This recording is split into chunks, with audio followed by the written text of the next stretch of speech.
around here, and I'm here with two very important packages. And I know I say that a lot, are long-awaited packages.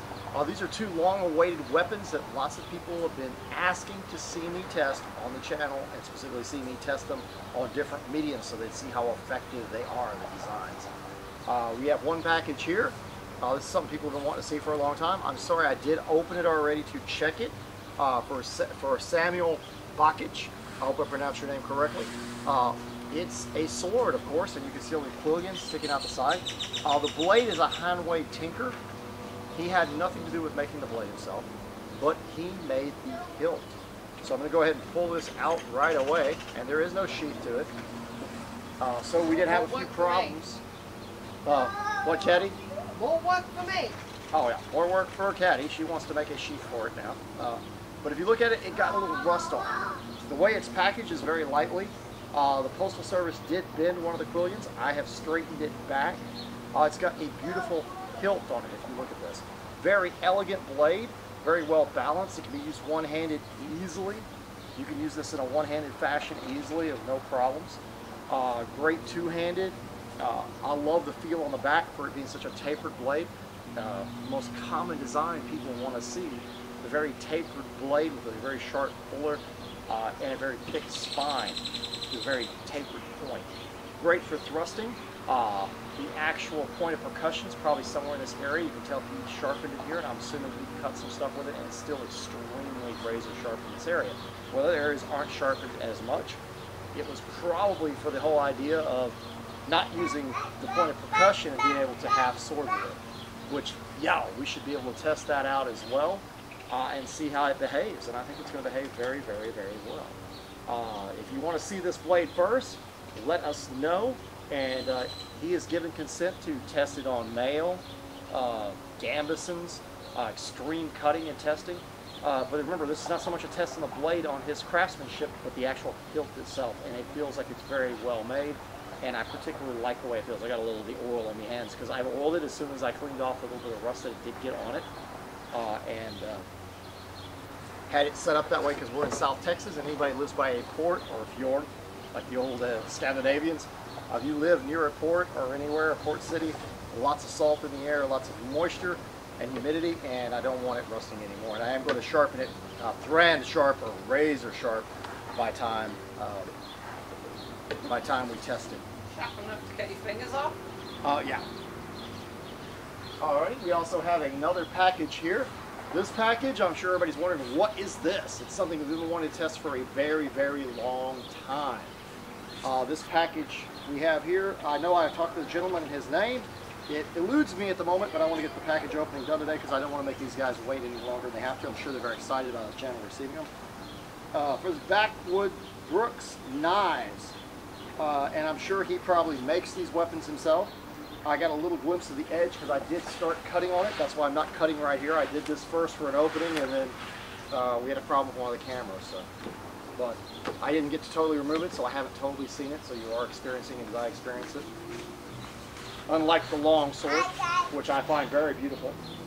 Yes, but that was the post office's fault. I don't know how I'm going to get this out on the video. This is huge. Let's see what we can do. Extreme. I love the innovative tube here. He had a hard time. He was even talking to me about how he was going to do it. This looks like it's a piece of PVC pipe. Very ingenious. And then covered with cardboard.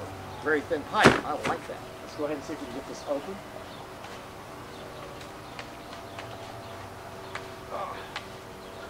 I would like to get this off the back. I doubt it's a counterbalance for it. Would you like my help? Maybe, Kati, if you could help me with it, I would certainly appreciate it. So that way you can see the pole arm as it was meant to be seen. And it actually says it weighs 12 pounds, so I'm sure this is extreme. I got my folding camp knife here from Medieval Shop. Yeah, I was going to bring out a sex, but this is a little bit later century, and I'm sure the folding knives would be more common. Ooh. That's pretty. Yes, yow, it's handmade, and it's a beautiful blade. Seems like it's well put on. It is razor sharp. I mean, this is, I'm scared to touch it. Beautiful craftsmanship and work. He was saying he believes that this glaive will perform like like the actual claymore we tested. The actual only thing we've tested to compared to an ancient greatsword or an old greatsword was our claymore, and he believes it will perform a lot like that. The handle is rounded and not quite oval. What I might do is, I'm going to be honest, whether he wants me to or not, I don't know. I will find out and ask him. I should say whether he likes me to or not, because I'm not going to do it unless he says it's okay. I might put a little bit of ovalness to it and sand the sides down so I can feel the actual blade or edge alignment a little bit better. But yeah, I would say after testing the LaSalle Partisan, able to chop ahead, one of the only polearms we've tested that can chop ahead straight down the middle, and testing the weight of this and the length of this very strong handle, I would say, yow, this could very easily go through 2 heads, possibly. At least as good as the Scottish Claymore we did from Medieval Shop. Trying to get this off the back, I might just try something like this. See if I can put my roots on it here. Push down and we've got it free now. Now it feels much better. And you've got your classic forward hook on the back, which is great for hooking weapons for other fencing against other polearms, such as itself. And the cutting ability and thrusting ability, I'm sure, would be unmatched. This broad blade would still thrust extremely well.